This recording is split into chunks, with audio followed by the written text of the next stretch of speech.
শিক্ষার্থীদের পড়াশোনায় সহযোগিতা করতে নিজেদের কৃত্রিম বুদ্ধিমত্তা এআই মোডে একাধিক নতুন সুবিধা যুক্ত করছে গুগল।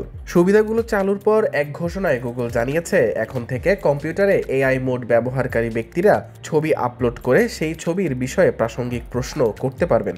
ফলে গণিতের জটিল সমস্যা সমাধানের পাশাপাশি কোনো উদ্ভিদের ছবি বা বস্তুর নির্দিষ্ট অংশ এআই এর সাহায্যে সহজে বিশ্লেষণ করতে পারবেন শিক্ষার্থীরা।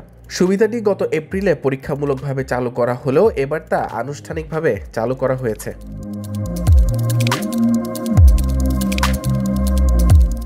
গুগলের তথ্য মতে নতুন সুবিধাগুলোর পাশাপাশি এআই মোডে শিগগিরই রিয়েল টাইম ক্যামেরা শেয়ারিং করা হবে।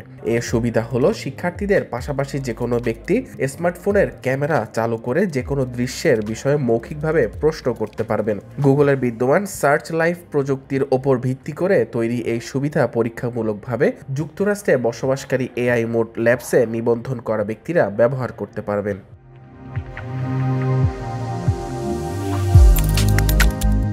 গুগল জানিয়েছে, ভবিষ্যতে AI mode PDF file upload এবং গুগল ড্রাইভ থেকে প্রয়োজনীয় নথি ড্র্যাগ করার সুবিধাও যুক্ত হবে। এতে শিক্ষার্থীরা তাদের নিজেদের সংরক্ষিত পাঠ্য সামগ্রী নিয়েও কৃত্রিম বুদ্ধিমত্তার সহায়তা নিতে পারবেন।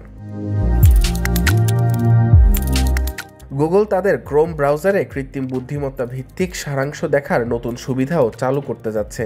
সুবিধাটি চালু হলে ব্রাউজারের ওয়েব ঠিকানা বারে ক্লিক করলে ask Google about this page এমন একটি অপশন দেখা যাবে।